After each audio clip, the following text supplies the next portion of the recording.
In a talk show in 2023, Morgan Freeman tells about an interesting restaurant memory he had in the past. He tells the host that when he learned the truth, he and everyone there was greatly surprised. He adds that he has never experienced such a moment in my life before. After listening to the story, you can share your thoughts with us in the comments section. That night, the streets of the city were cool, and the glittering restaurants were shining brightly. La Lumière, one of the city's most luxurious establishments, was showing off its splendor with its high glass facade and dim lights shining from inside. Expensive cars lined the red-carpeted entrance, and inside, distinguished guests clinked crystal glasses. That night, Morgan Freeman had also chosen this restaurant for dinner with his friends. In the midst of this opulent atmosphere, a plainly dressed man approached the restaurant with heavy steps.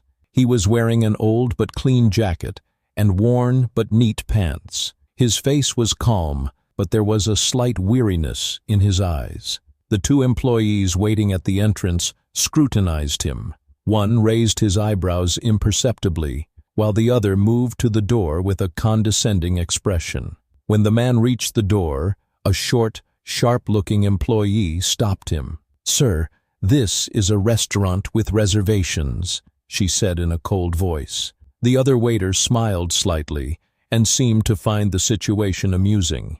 The man replied calmly, "I have a reservation, too." The waiter was briefly surprised, but quickly recovered. "What is your name?" "Sorry, you're not on the list," the man said. But without even glancing at his tablet, the waiter responded sternly, "This is a private place. Maybe somewhere else would be more convenient for you." Just then, another employee came out of the room. He was clearly of higher rank. His dark suit was impeccable, and his expression was professional but distant. "Is there a problem?" he asked. "The gentleman says he has a reservation, but he's not on the list," the short man said with a slight laugh. "I think he's in the wrong place." The man's eyes narrowed slightly, but there was not the slightest anger in his voice. "Perhaps you'd like to check again." The senior employee took a deep breath and glanced at his tablet. He paused for a moment, his eyes shifting quickly from the man to the screen, then back to the man. His expression changed. "Yes, he has a reservation," he finally said, his voice slightly hoarse. "Please come in." The disdain on the short employee's face disappeared for a moment, replaced by an uncomfortable expression. As the man entered with heavy steps, for a brief moment he seemed out of place among the lavishly dressed guests, but he was not bothered by this. He looked around with his eyes, feeling people's stares, but he kept his head up. A waiter directed him to a table in the far corner of the restaurant, almost isolated from the other guests. The man sighed, but said nothing. Meanwhile, inside, Morgan Freeman, sitting with friends, watched the whole thing in silence. He seemed deep in thought. He nodded slightly as the man settled in, as if aware of an upcoming story. That night, La Lumière would not only be serving food, but also a big lecture. As he sat down at his table, the whispers of the customers around him could be heard. Some frowned and glanced at him briefly. Others smiled slightly, exchanged glances with the waiters, and whispered that they were having fun. The man seemed to be used to these looks. He calmly picked up the menu. However, while he was trying to examine the menu, a waiter approached him. He wore an elegant apron embroidered with the restaurant's logo, but his expression was far from polite. "What can we get you, sir?" the waiter said. But the hidden condescension in his voice was evident. The man pointed to a dish on the menu. The waiter raised his eyebrows and asked with a wry smile, "Have you seen the price of this dish?" The man's eyes calmly turned to the waiter. "Yes, I did. Can you take my order?" he said, his voice calm but authoritative. The waiter let out a short breath, shrugged his shoulders, and wrote down the order. But just as he was walking away, a customer sitting behind him laughed lightly and leaned over to whisper to the person next to him, "He must have been let in by mistake." Seeing the waiter walk away, Several tables began to scrutinize him. A woman in a velvet dress turned to the man sitting next to her and asked, "Is anyone allowed in here now?" The man next to her nodded and said, "It seems that standards have dropped." These words spread to nearby tables, and the whispering grew louder. Morgan Freeman was watching the whole scene carefully. He slowly put his wine glass down on the table and squinted at the man. His expression was as if he was re-watching a story he had known for years. In his mind, memories from his own youth were coming back. He took a deep breath and shook his head slightly. He was patiently waiting for what would happen. Meanwhile, the waiter brought the order and set the plate down hard on the table. "Bon appétit," he said, but there was no trace of respect in his words. The man looked at the food on the plate, but before he could pick up his fork, another waiter approached. He was holding a bottle of wine. "Would you like some wine with your meal, sir?" he asked, but his voice was far from sincere. "Sure. The price might be a bit high, so I wanted to ask first." Some of the customers around him laughed lightly. The man took a deep breath, staring at the waiter. "Thank you. I don't want any," he said. Just then, another customer couldn't hold back his laughter and muttered, "What's he doing here?" The others nodded in agreement. Morgan Freeman leaned back in his chair, watching everything without taking his eyes off the man. The urge to say something was growing in him, but timing was everything.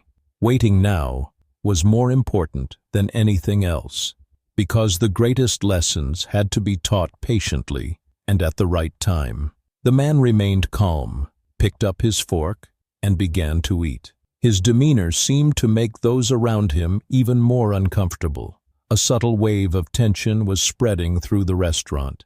Condescending whispers, insinuating glances, sarcastic smiles, all waiting like a storm hanging in the air. Little did anyone know that at the end of the night they would learn a big lesson. As the man was eating, the manager of the restaurant walked in. His eyes scanned the surroundings. Then a waiter quickly approached him and whispered something to him. The manager nodded and walked slowly to the man's table.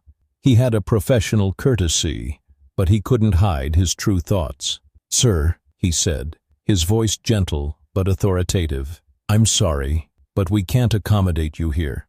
The whispering in the restaurant stopped for a moment, followed by an expectant silence. The man looked up, his eyes meeting the manager's. He took a deep, patient breath. "I don't understand. Why?"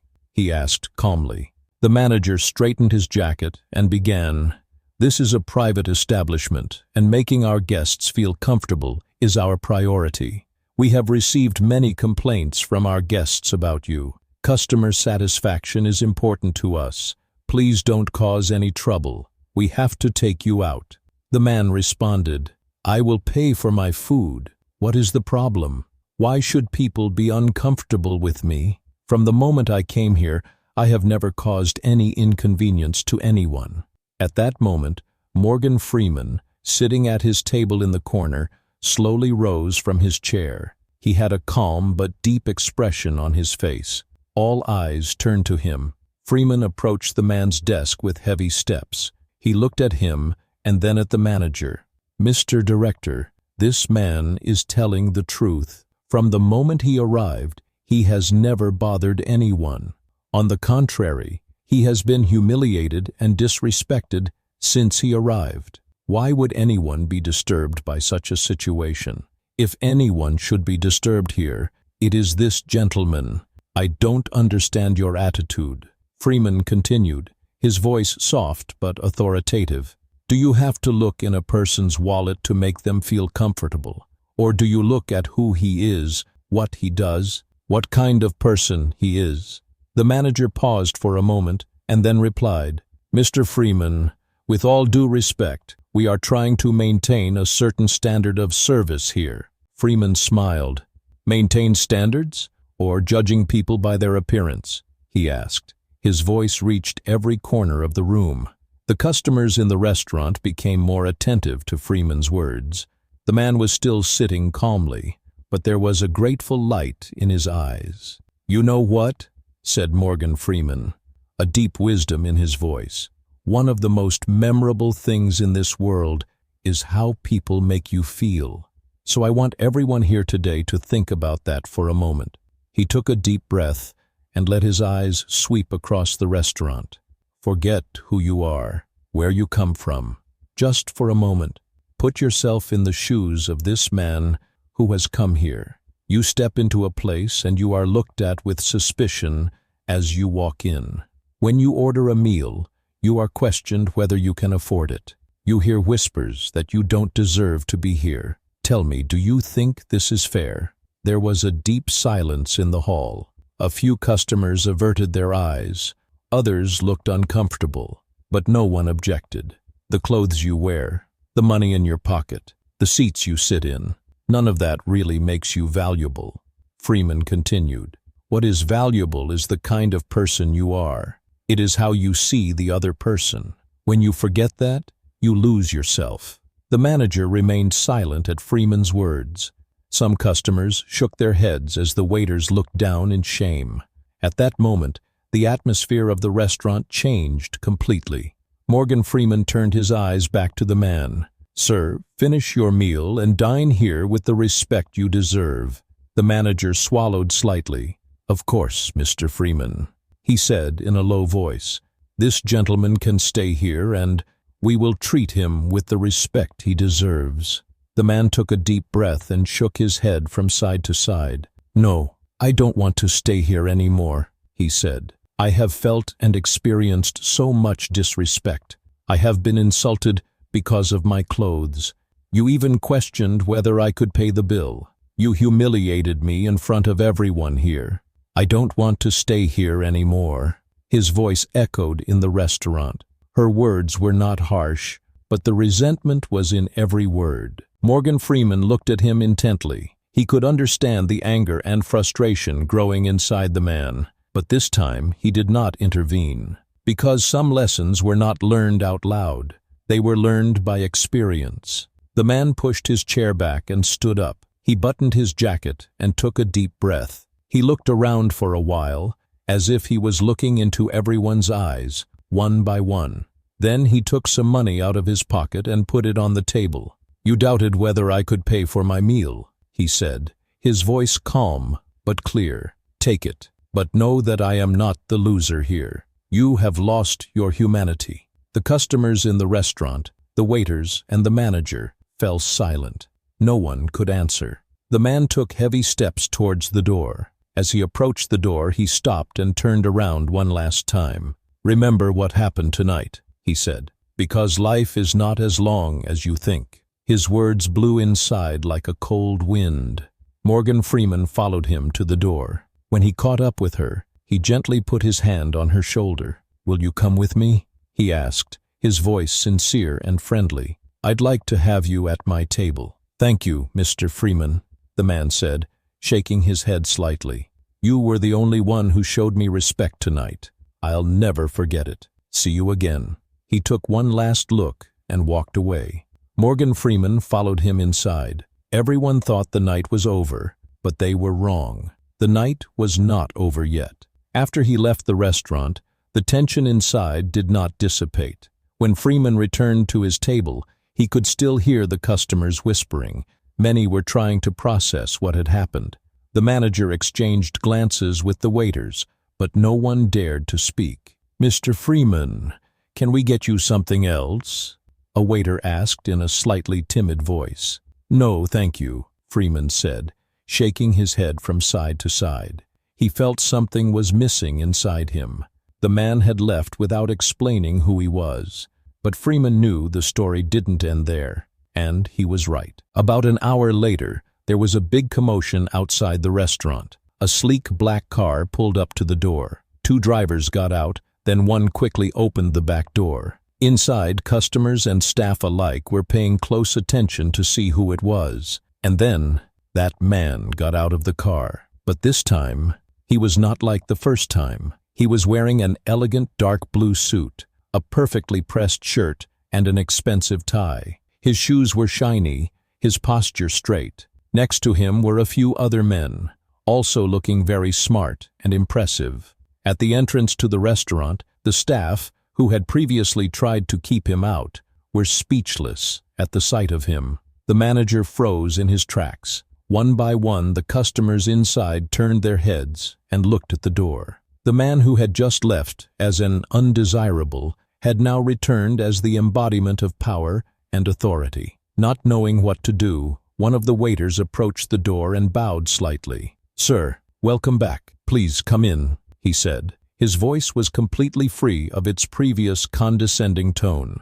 The man entered quietly. Everyone inside the restaurant seemed to be holding their breath. Moving to the center of the room, the man looked around. Customers who had previously given him disdainful glances looked away. The waiters stood in their seats, waiting to see what he would do. The manager nervously approached and spoke. "Sir, welcome back. How can we help you?" The man smiled slightly, but there was a deeper meaning behind it. "I would like to speak to the owner of this restaurant," he said. The manager swallowed and took a step back. "Sir, I am the manager of the restaurant. You need to make a special appointment to meet the owner. He has never been to our restaurant. If you would like to meet him, I can speak to his assistant and make a special appointment for another day." The man shook his head. "It's not necessary, because he's already here." The manager frowned. "What do you mean?" The man took a deep breath, then raised his voice towards the center of the restaurant.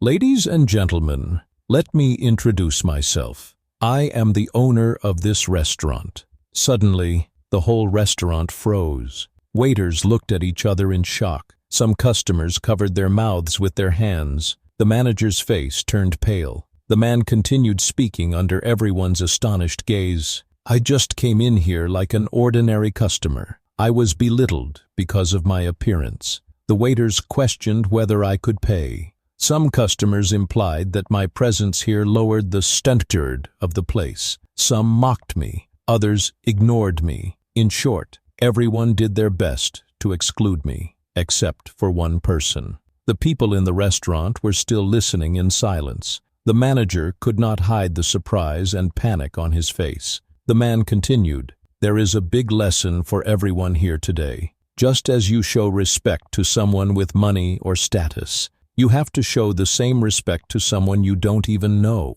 because you don't know who the other person is. You cannot see their background, their story, or their values. Judging someone based only on their appearance, that is the biggest mistake." There was silence inside. Customers averted their eyes in shame. Waiters bowed their heads. The faces of those who had just mocked him were flushed. The man turned to the manager. "Are you and your team going to treat people the same way you have treated them until now, or have you learned something tonight?" "Sir, we are very sorry. We were just—" The manager mumbled in a shaky voice but could not finish the sentence. The man shook his head from side to side. "It is easy to apologize. The important thing is to be able to change." Then he turned to the waiters. "From now on, I want you to treat every customer who comes to this restaurant with the same respect, no matter who they are. This will be a place for everyone, not just the rich. Is that clear?" "Yes, sir." The waiters nodded in unison. The man took a deep breath, then turned to Morgan Freeman. "Thank you for supporting me tonight, Mr. Freeman. You are one of those rare people who knows how to truly appreciate people." Freeman smiled slightly and bowed his head, saying, "Humanity is what matters." The man glanced around the restaurant one last time. Then he turned around and headed for the door with heavy steps. Before opening the door, he stopped and looked back. "Remember, if you don't know who someone is before you belittle them, learn to keep quiet." And he went out. That night, at La Lumiere restaurant, everyone learned a big lesson. That night, not just a meal was served, but a great change for humanity. You can share with us the lessons you learned from this event in the comments. If you liked the story, don't forget to like it. For more stories like this, subscribe to the channel and turn on notifications.